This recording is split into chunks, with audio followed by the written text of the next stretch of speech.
Welcome back to another episode of the What We're Watching podcast. I'm Megan. And I'm Jeni, and today we're talking about Sex and the City. The pilot episode. Okay, tell me, Megan, have you seen Sex and the City before? I've seen the movies, and I love the movies, and I've heard amazing things about the show, but I had actually never seen it before this. How about you? Okay, opposite. I've never seen the movies, but definitely watched the show here and there growing up, probably because my mom was watching it. And it is another show similar to Bridgerton, where I've watched the pilot many times. I've tried to get into this show so many times because it's kind of a comfort watch. Definitely. It has the same vibes as a lot of the other comfort shows. For some reason, I don't know why. It's just casual. Like, you can jump into it and just watch it, and you don't have to, 100% pay attention, I feel like. It's just comfortable. The episodes are short. It gives Friends vibes for some reason, don't you think? Yes, exactly. Friends, but rated R. Yes, not the content of the show at all, but the feel of it for some reason. Yeah, but I've never made it past season 2, I think. So it still feels really new to me. And so I'm excited that we're talking about it today. Me too. I know that you guys really wanted us to do an episode on this. So that's why we're here. In this episode, we're talking about the pilot of Sex and the City, the real life inspirations for the show, and the public feud between Sarah Jessica Parker and Kim Cattrall, and why Kim didn't want anything to do with the reboot. Gosh, I remember hearing so much drama about this when the reboot was coming out, so I'm excited to talk about it. It was everywhere. So the logline for this show is a sex columnist, Carrie Bradshaw, and her 3 friends, Samantha, Charlotte, and Miranda, explore Manhattan's dating scene, chronicling the mating habits of single New Yorkers. I love the premise of the show. Love. It's so fun. It is. I also love that they're in their 30s, you know? Well, actually, Samantha might even be in her 40s. I'm not sure. Agreed. That stuck out to me immediately. It's my favorite part of the show. The fact that we're seeing all these women who are in their 30s and are dealing with things that women in their 30s deal with, and they're very open about it. Like, they're talking about dating.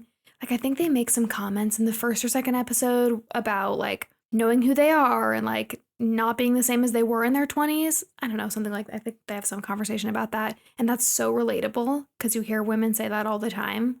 Like how your 20s, you're figuring out who you are and you're more stressed out and you make big deals out of things. And then when you're in your 30s, you find your confidence. And to see a bunch of women like that very much own who they are, but struggle almost because of that in their dating life, if that makes sense, is really interesting. Yeah.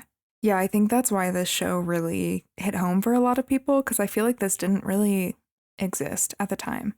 Also, as somebody who just turned 30, I can say with 100% certainty that what you just said is true about how your 20s, you're just kind of trying to figure out who you are.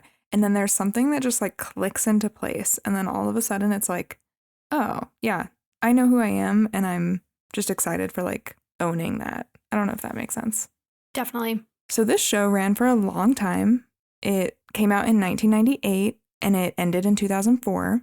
There are 6 seasons and 94 episodes, which is a lot. I feel like if a show was on for 6 seasons today, it would be, 36 episodes? You're so right. Yeah, this was the era of seasons being really long and wonderful, and I miss that. Me too. This show was created by Darren Star, who did Beverly Hills 90210, Melrose Place, Younger, which we have been talking about in so many episodes. That's the one with Hilary Duff. It's a sign. The universe is saying you guys have to watch it. I think so. And you guys are telling us that too. True. And he also did Emily in Paris. I actually just finished watching the latest season of Emily in Paris. I think I was watching it before I had Juliet, my daughter, and never picked it back up. And then I realized that I never finished it a week ago, right before we were going to do this episode.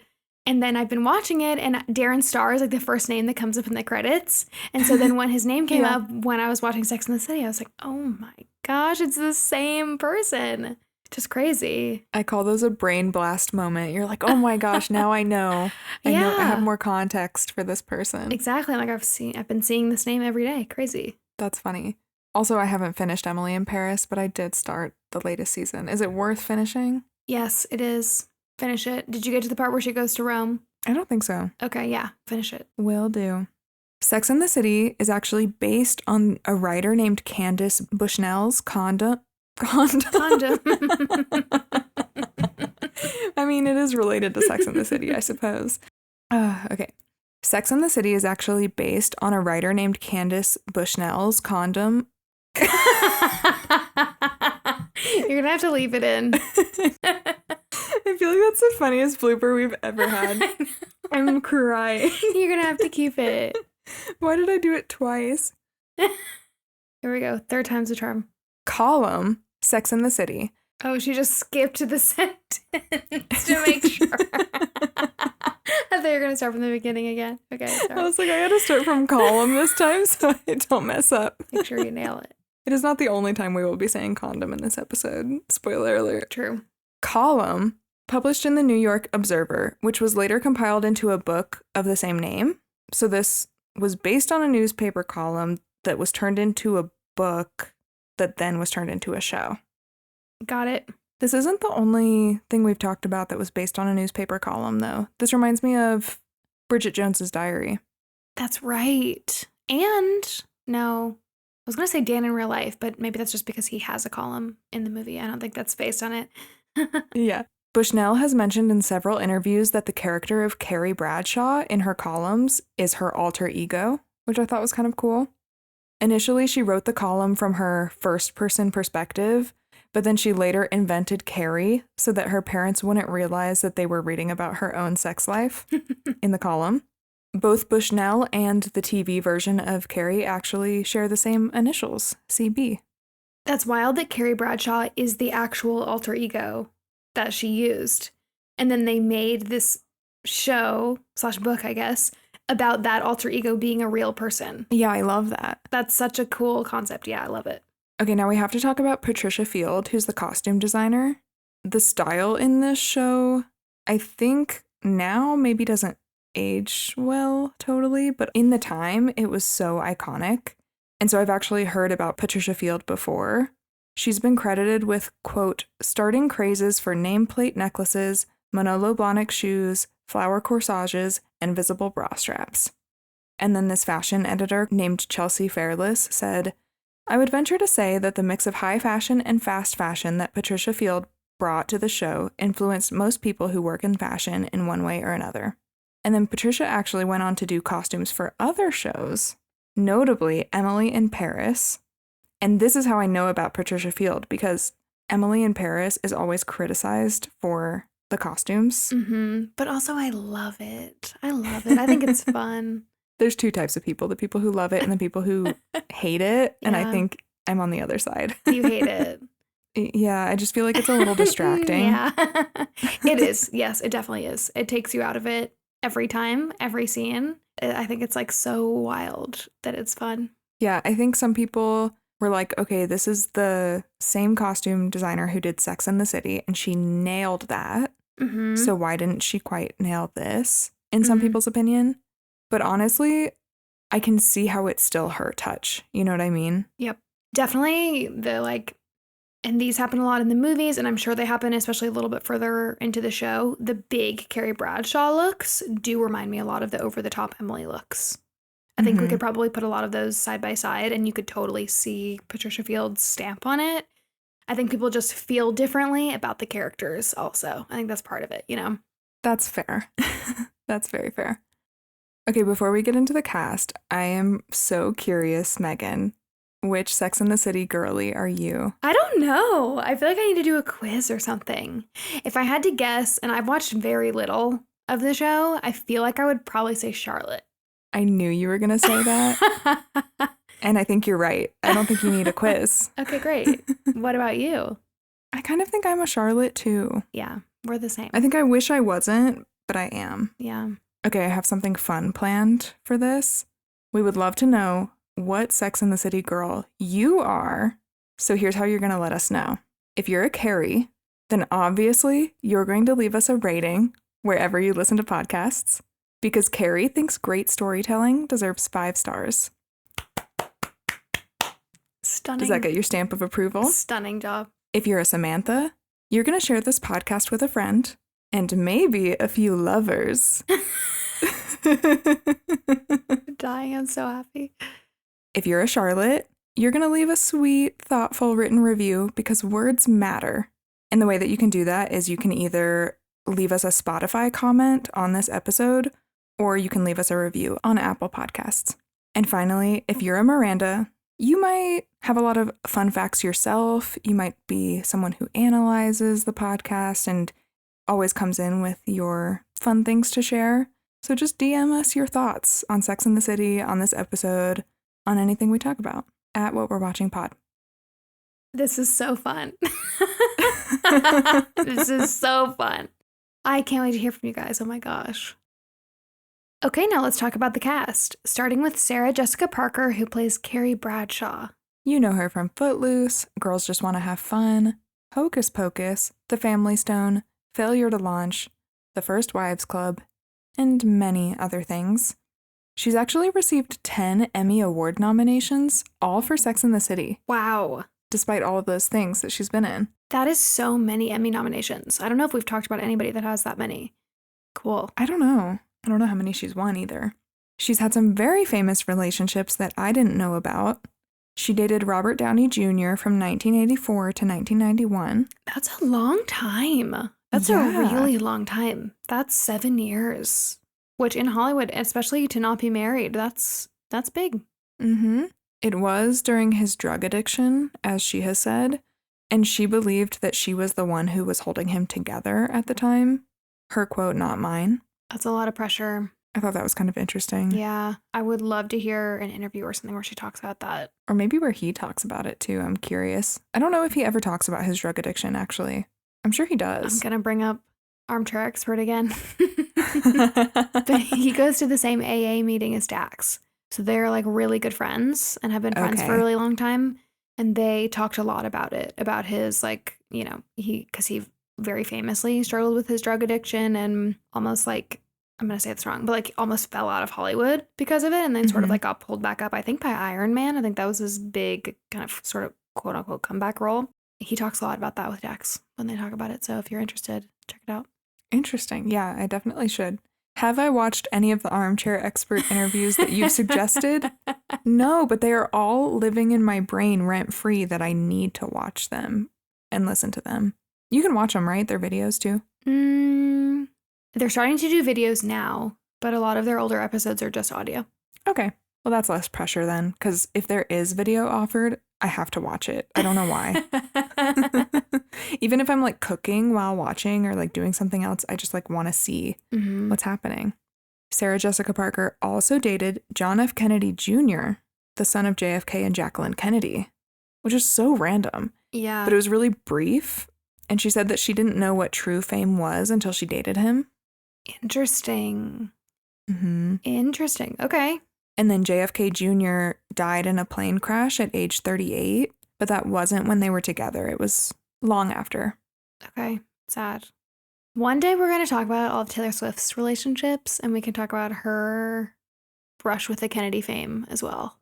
Wait, I don't even know that. Oh, yeah. She did Connor Kennedy. Well, rest assured that one day we will do an episode on it on our Patreon if you guys are interested. Our Patreon that doesn't exist yet, but it will. But it will. We're manifesting it currently. So if that's something that you guys would actually listen to, please let us know because we're putting together some plans.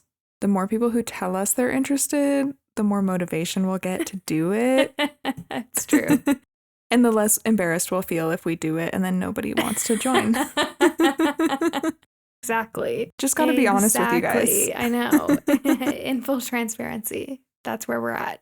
But I love the idea of being able to talk about Taylor Swift and pop culture and like do deep dives on specific cast members because we really only have time in these episodes to hit the highlights, you know, hit the big points. And then, you know, we got to get to the recap. So it'll be a little different format, which will be fun. Yeah, I think it'll be really nice. And maybe we'll even do video podcasts too, which would be kind of cool. Okay, who else famous did she date? Yes, the last relationship we'll talk about is Matthew Broderick, who's Ferris Bueller. I didn't know that either. Wait, really? I didn't know about any of these. No. I didn't know this either, so I don't know why I acted surprised that you didn't know. She married him in 1997, and they are still together. They're a long-lasting Hollywood relationship. They have 3 kids together. Whoa. They have 3 kids together.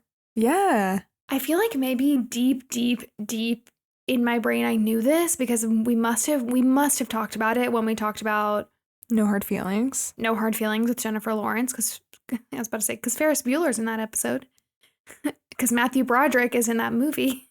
He is Ferris Bueller, yes. Yeah. He will always be that. But wow, they've been together for so long. I had no idea. Love that. Love that. Okay, now we have to talk about Kim Cattrall, who plays Samantha. She's really known for Sex and the City. When I was looking into her, I kind of thought she had been in a bunch of other stuff, but Sex and the City is really her gig. Mm-hmm. She was also in some other stuff. She was in Mannequin. She was in How I Met Your Father, where she plays the future version of Hilary Duff. That's perfect. Yes, and she was in Ice Princess too, which we'll talk about in a second. How could I forget? Yeah, we did talk about her before, but I don't think we got super deep into it. I thought this was kind of interesting. She was born in England, but immigrated to Canada when she was a baby. She has British, Canadian, and American citizenship. Wow. And I think she made sure to get American citizenship so she could vote in the 2016 election. Wow. Good for her. I think the most recent thing I've seen from Kim Cattrall is that she posted a photo of her and Michelle Trachtenberg on set of Ice Princess when Michelle passed away not too long ago. And when I saw that photo, I was not okay. Like, it was just so heartbreaking. It's always so heart-wrenching and also lovely when a celebrity passes away and all of these other celebrities that they, had even just short relationships with come out and say really nice things. So that makes me sad, but also you can tell so many people loved Michelle and so many people came out and posted photos of them together or gave quotes about her and what she meant to them or what even her character in Ice Princess meant to them or what her character in Buffy meant to them. So I think it's really sweet. I do too.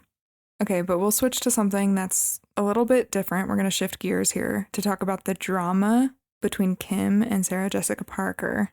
Give it to me. I'm ready. I'm buckled in. She and Sarah Jessica Parker are rumored to have been feuding for a really long time, and there are a lot of different documented instances, and so I'm going to try to cover most of them here. Kim told Piers Morgan in an interview that she and Sarah Jessica Parker were never friends, just colleagues. She said this in like a public interview. Ice Queen. Sarah Jessica Parker heard this and said she was heartbroken to hear that because she thought they were friends. Okay. In 2018, Kim's brother died, and Sarah Jessica Parker left a comment on Kim's Instagram to try and show support for her grieving. She also tried to call and text Kim, which I feel like is a normal thing to do. Even if someone you're not super close with has a tragedy happen like that, you kind of would call them and check in, I feel like, or text, or be like, how can I help you right now, or be there for you? Definitely. Kim did not like that Sarah Jessica Parker did this. She posted on Instagram publicly this in response. She said, "My mom asked me today, when will that Sarah Jessica Parker, that hypocrite, leave you alone? Your continuous reaching out is a painful reminder of how cruel you really were then and now. Let me make this very clear, if I haven't already. You are not my family. You are not my friend. So I'm writing to tell you one last time to stop exploiting our tragedy in order to restore your nice girl persona." Whoa. Whoa. Ouch. Has Kim ever come out and said what Sarah Jessica Parker did to her to make her feel this way towards her? Not as far as I know. Wow. When Kim is asked about this, she's just like, Google it, you'll see all the receipts on the internet. Wow. So this leads me to believe that Sarah Jessica Parker did something to her, and she just has a lot of resentment. We never see this. This is like a Selena Gomez level of messy, but even more explicit, which is crazy. Wow. Public. Messy. Sarah Jessica Parker denies that they ever fought, and she said in interviews when asked about this that she's really tired of the catfight rumors because there was no catfight. She's like, I don't know where this is coming from. There was no fight between us. She said Kim has said things about her, and she's heard those things, and she acknowledges those things. But she says, I only have nice things to say about Kim, and I respect her career. I mean, it makes me feel like either Sarah Jessica Parker is like super unkind to Kim in private, and then Mhm. she like puts on this like nice girl, I don't know what she's talking about outwardly, or Kim is doing this like for clout, you know? Because like Sarah Jessica Parker is definitely more famous, right? I'm not Yeah. crazy. So then to be like, she's the worst, and every time Sarah Jessica Parker like reaches out to be like, hey, checking in, for you to then make it this big splash in the media is a reason for like magazines to call you to Mhm. say like, what's going on? Can you give a quote? And then she does. So interesting. Yeah. And that's not all. Oh, great. So let's talk about the Sex and the City part of it. Kim was considered a diva and blamed for shutting down the production of Sex and the City 3. And she said this: "It's quite extraordinary to get any kind of negative press about something that I've been saying for almost a year of no, that I'm demanding or a diva. The answer was always no, and a respectful, firm no. I never asked for any money. I never asked for any projects. To be thought of as some kind of diva is absolutely ridiculous." So basically, they were saying the project was shut down because of her, because she demanded more money and because she said no. And she's like, they came at me for an entire year asking me to be a part of this, and I never wanted to be a part of it. And I made that very clear. And so how am I a diva now? You know what I mean? Mm-hmm. So that's interesting. And then this is what she said about Sarah Jessica Parker, because we have to bring her back into it. I believe this is in response to the questioning about Sex and the City 3, if I'm not mistaken. She said, "And this is really where I task the people from Sex and the City, and specifically Sarah Jessica Parker, in that I think she could have been nicer." That might have been what she said in the Piers Morgan interview now that I'm thinking about it, but interesting quote. I knew that she wasn't in the reboot, and I knew that that was a big topic of conversation because a lot of people were like, oh, it's not the same, it can't be the same, you need Samantha, blah, blah, blah. And it is interesting because I definitely remember the drama being like, oh, she must have refused or she must have asked for too much money and they wouldn't pay her, whatever. And it is interesting to see a woman with boundaries get put in the spotlight and have her be like, all I said was no, a respectful no. Yeah. And everyone made it into this huge ordeal. So it's interesting to hear her quotes about it. I know we don't have the full story here, but I do appreciate that she's so honest and she's sticking up for herself in this situation. Oh, I love a transparent, messy celeb. This is my favorite thing about Selena Gomez. You could always tell when her and Justin Bieber were back together or when she was mad at Hailey or when she was fighting with Kylie or whatever, because she's unfollowing people, she's writing things on her stories about it, and you never get that from celebrities, so it's fun. I do love it, but it's messy. It is messy. So about the reboot, like you said, this is when I remember hearing about all of this, is Kim not wanting to participate in the reboot TV show that they made, which is called And Just Like That. Kim didn't want to be in the reboot, so they went ahead and did it without her, and fans were super upset, as you said. In the show, they explained it as Carrie and Samantha had a falling out. And then in season 2, they did actually get Kim back for a cameo. And it wasn't with any of the other castmates. It was actually a phone call between her and Carrie. So they were never in the same room. And Kim said that's as far as she's going to go with the series. So I don't know how they convinced her to be on it, but she did it. Maybe she did it for the fans. Yeah, I was going to say, maybe she just heard all the fans being upset and said, I'll be in it. I'll show them that I'm willing to be in it, but I'm not filming with anybody else. Don't put me in the same room with any of those bitches. Huh. Wow, I feel like I need to go watch that scene now, knowing how much angst is between them. Yeah, you can see it. It's like a really short scene, and you don't need any context for the show to watch it on YouTube. Okay, cool. Yeah, I'll find it after this. Okay, next we need to talk about Cynthia Nixon, who plays Miranda. She's from The Gilded Age, Ratched, Little Manhattan with Josh Hutcherson, and a bunch of other things here and there. But again, just like Kim Cattrall, she's known for Sex and the City.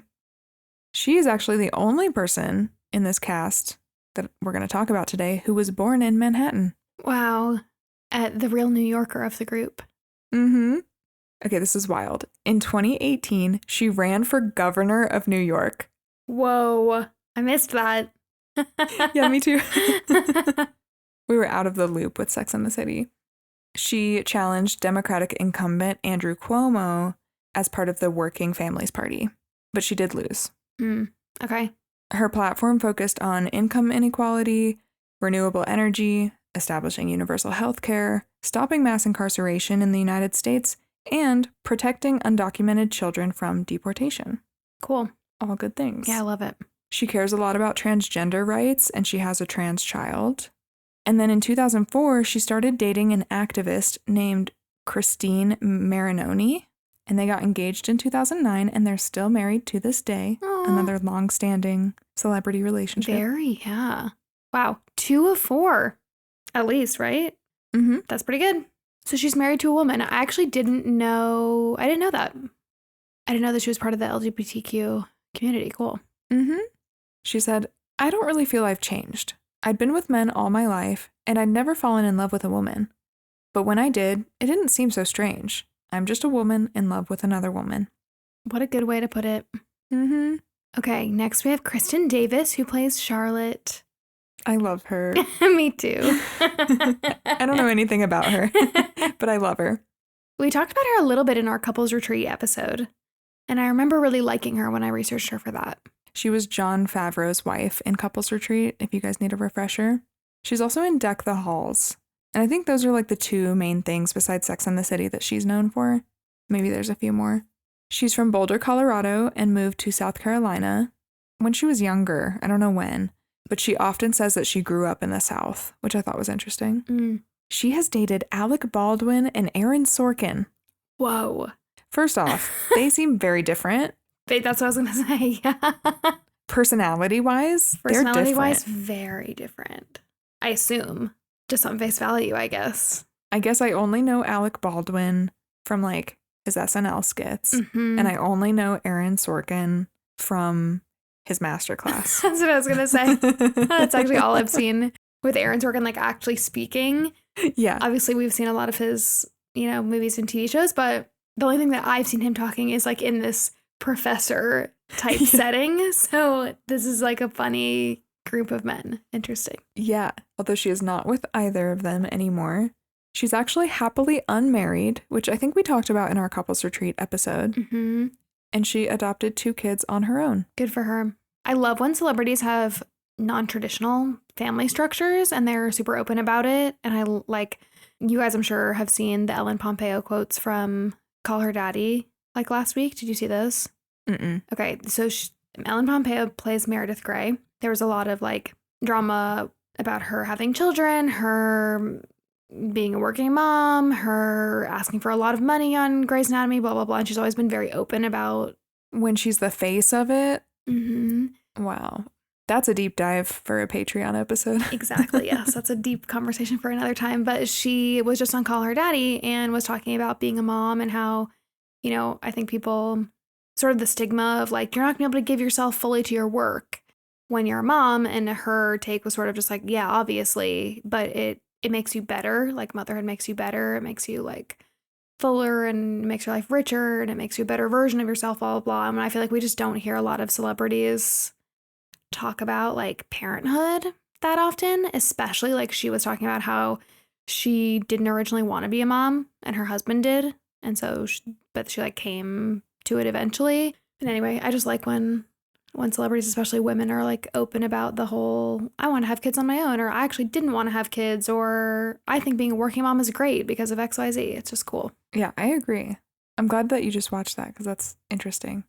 One other thing I'll say, just now that we've talked about the 4 girls, Sarah Jessica Parker and Kim Cattrall don't get along, but I know for a fact that Kristen Davis and Cynthia Nixon are on Sarah Jessica Parker's side.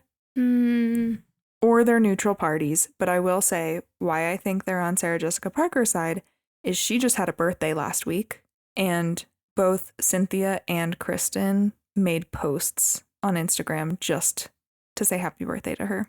Oh, this makes me want to take Sarah Jessica Parker's side. I don't know. And then I do know that Kim Cattrall is like 10 years older than the rest of them, and so I don't know if maybe it's like a Cheetah Girls thing where like one girl is just left out of the group. I don't know. Or like High School Musical. Monique Coleman, yeah. She was older too. And I know that was just awkward. So I could see like that just being like not a point of contention, but just like you never feeling like you meshed. Mm-hmm. Okay, last but not least, let's talk about Chris Noth, who plays Mr. Big. We're going to breeze through it, but I just felt like we had to bring him up. He's from Law & Order, Criminal Intent, and The Good Wife, and he actually appeared in the revival show, and just like that, the reboot. But his role was revoked as soon as sexual assault allegations came out about him. I forgot about that. I remember when that happened. Woof. Yeah, yikes. But I'm glad they didn't keep him in the show. Definitely. I am curious, though, as someone who hasn't finished the original show and didn't watch the reboot, I'm curious how they went about that. Yeah, definitely. I appreciate it, though. It's giving the opposite of The Bachelor right now. Uh-oh. There was a guy on The Golden Bachelor who had, I think, 2 different restraining orders against him, or his ex-wife, I think, had requested a restraining order, filed for one, and then dropped it or something. And he just got put in The Good Doctor or something, or some show, some like medical show, because he's a doctor. So he got like a cameo in the show on ABC. And I'm like, you guys know this about him. It's like it's like public information. It was all over social media.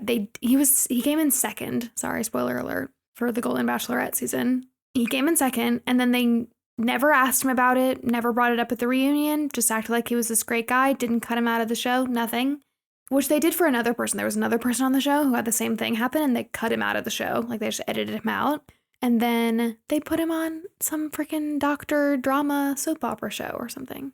Why does this remind me of, like, every Love is Blind cast ever, where they don't vet these guys before they put them on the show? And then in 2 seconds and a Google search, TikTok finds out all of the dirty secrets about these boys. I know. Why don't they do their research? Even just like crowdsource it. Post the cast publicly, like a month before you film, which I know would like cause issues for other reasons, but like put the TikTok girls on it. They will find the dirt. The dirt will come out. And then just have a smaller cast. Just hire some TikTokers to go digging for you. Yes. They'll figure it out, you know? Absolutely. The girls are talented. They are. Okay, should we get into the episode recap? Let's do it. So we open on Carrie typing on her computer, and her voiceover tells us a story about a couple named Tim and Elizabeth who fell in love quickly and even looked at buying a place together in New York. Tim asks Elizabeth to come to dinner to meet his parents, and then the day of the dinner he calls her with bad news that his mother isn't feeling well, and he asks for a rain check. Then Elizabeth never hears from him again, and Carrie writes about how it's the end of love in Manhattan and wonders why there are so many great unmarried women, like Elizabeth, and no great unmarried men. Then we see an interview montage, and we first cut to a couple of, quote, toxic bachelors at the gym who talk about how desperate women get in their 30s. Then we cut to Miranda, played by Cynthia Nixon, who is a corporate lawyer, and she says, I have a friend who's always gone out with extremely sexy guys and just had a good time. One day, she woke up and she was 41. She couldn't get any more dates. She had a complete physical breakdown, couldn't hold on to her job, and had to move back to Wisconsin to live with her mother. Trust me, this is not a story that makes men feel bad. It's bleak. It's bleak out there. Which is like always how Miranda comes across anyway. Totally. And then we see Charlotte, played by Kristen Davis, who's an art dealer, and she says, quote, most men are threatened by successful women. If you want to get these guys, you have to keep your mouth shut and play by the rules. We cut to a nerdy guy named Skipper, played by Ben Weber, who says he totally believes that love conquers all. Sometimes you just have to give it a little space, and that's exactly what is missing in Manhattan, the space for romance. Then we see Carrie, Miranda, Charlotte, and their friend Samantha, that's Kim Cattrall, out celebrating Miranda's birthday, and Samantha suggests that Miranda just go out and have sex like a man without feeling. And then back in her apartment that night, Carrie thinks about this concept and says to the camera, what a tempting thought. Can I just say, I loved seeing younger Sarah Jessica Parker in this. She's so cute with her hair. Like, her hair is shorter, I think, and a little bit darker. Is that right? And curly, and she has that messy bun. It's so cute. And I love when she just like makes eye contact with the camera and breaks the fourth wall. Yeah. It's so cute. One day, Carrie is out to lunch with her friend Stanford, played by Willie Garson, who says that he thinks the only place one can still find love and romance in New York is the gay community, which he is a part of. Then he tells Carrie that the loathe of her life, Kurt Harrington, is at the bar behind her. Stanford warns her not to talk to him because he doesn't want to clean up the mess that Kurt will leave Carrie in for the 4th time. Carrie claims she no longer feels a thing for Kurt, but she has an experiment in mind. She flirts with him in the name of research. Carrie and Kurt have sex, but then kind of in the middle of it, when Kurt says, my turn, Carrie says, sorry, I have to get back to work, but I'll give you a call. Maybe we can do it again sometime. She just totally leaves him hanging. It's amazing. And he's so mad about it. Yeah, it's like, what? This has clearly never happened to him before. Carrie leaves feeling powerful, but then someone runs into her on the street and she drops her purse. Someone else helps her pick up her things, namely a ton of condoms. She has makeup and then condoms in her purse, and that's like it. Mm-hmm. And she notices that he's handsome and doesn't wear a ring. They walk away from each other, but Carrie keeps looking back at him. And then she trips a little bit. That night, Carrie meets Skipper, the nerdy guy from the interviews at the beginning of the episode, for coffee, and he tells her that it's been a year since he's had sex and wonders if it's because he's too nice and sensitive. And he asks if she has any friends she can hook him up with, and he also says that he likes older women, so Carrie suggests her friend Miranda. Carrie's voiceover immediately says that Miranda will hate Skipper and that she'll think his sweet nature is him mocking her because Miranda has decided that all men are assholes. Then Charlotte calls Carrie and tells her she has a date tomorrow night and she isn't buying into any of that women having sex like men crap. She's kind of a hopeless romantic, I would say. Mm-hmm.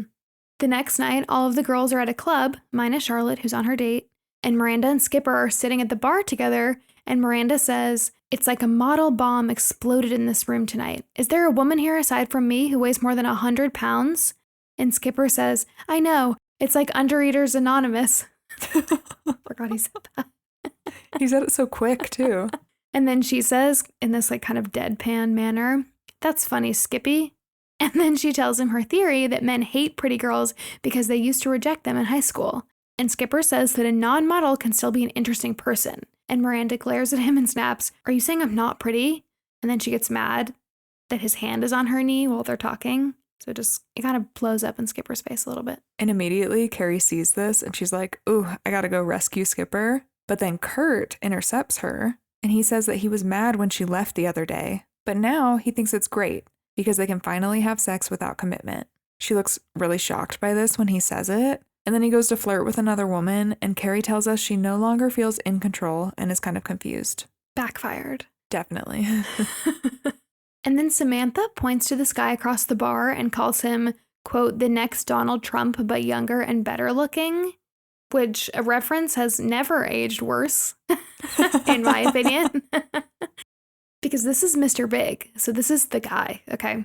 So Samantha points him out to Carrie, and we realize that it's the same guy that helped her when her purse spilled on the street, when all the condoms came out of it. He's the one that stopped and helped her.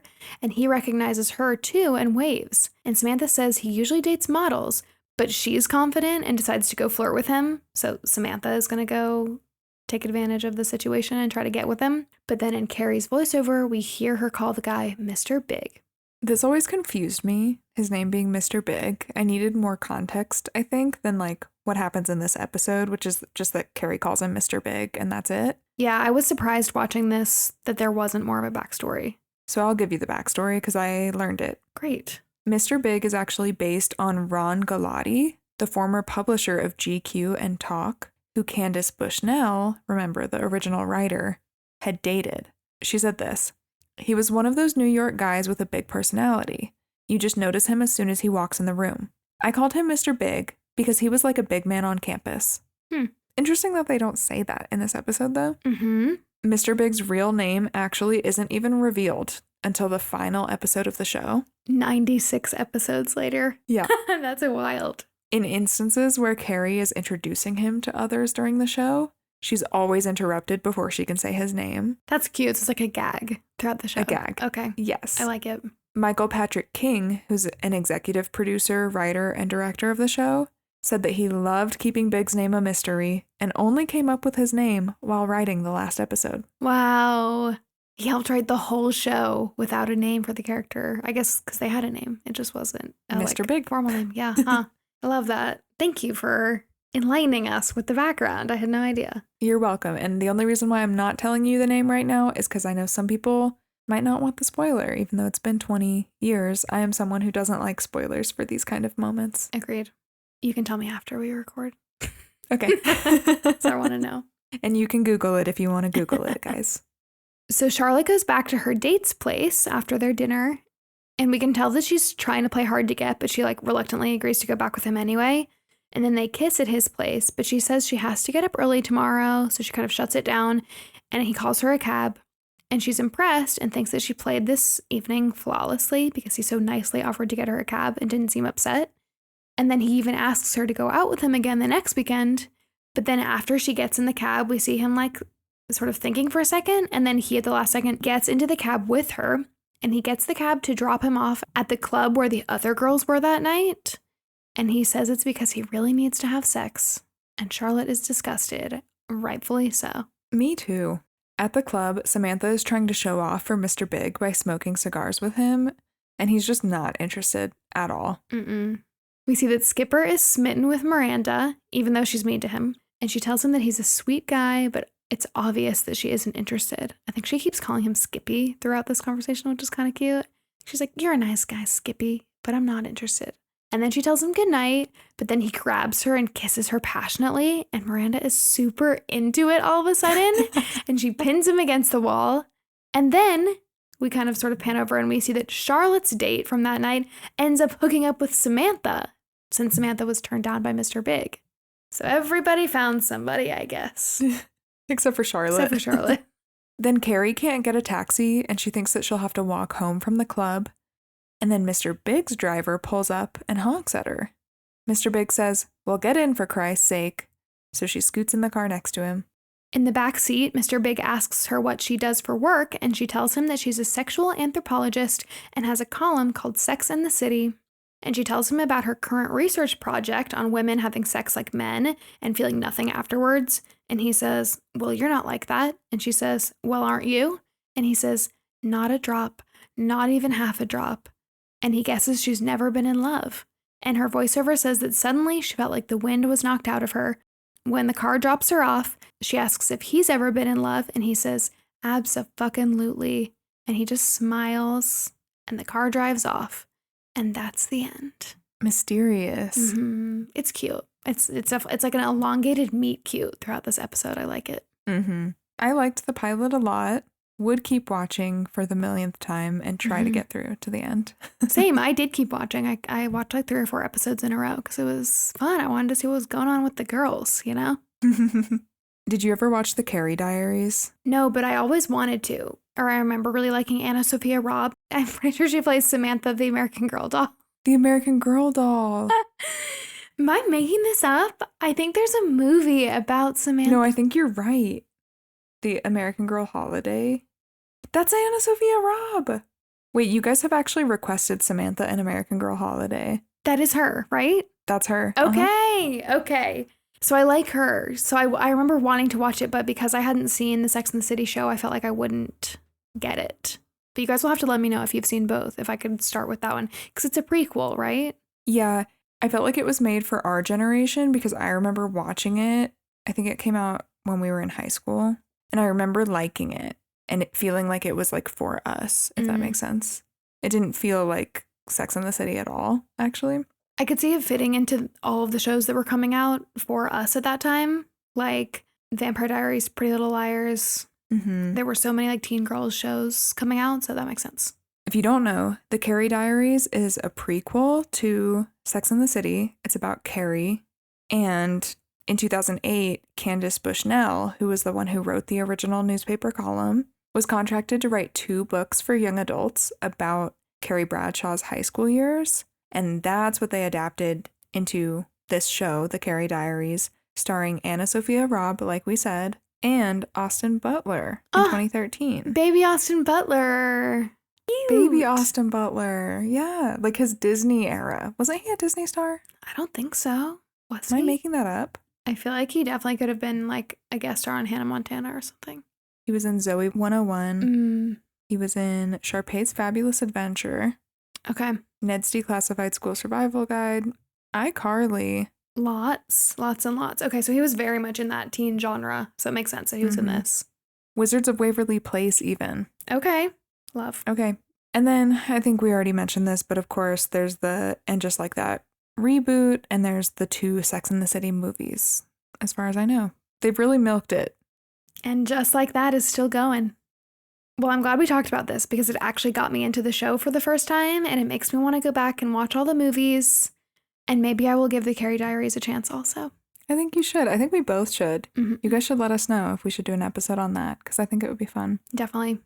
Before we go, just a reminder to let us know what Sex and the City girl you are. If you're a Carrie, you're going to leave us a rating wherever you listen to podcasts. If you're a Samantha, you're going to share this podcast with a friend. If you're a Charlotte, you're going to leave a little review for us or a Spotify comment. And if you're a Miranda, DM us. I'm so excited. I love talking to you guys. We love when you reach out to us after episodes. It's always really fun. So this is going to be fun. That's why we do this. I know. We're not just speaking into a void. Like, we want to hear from you. I know, you guys are the best. Well, thank you so much for listening. And we'll talk to you next week. Bye. Bye.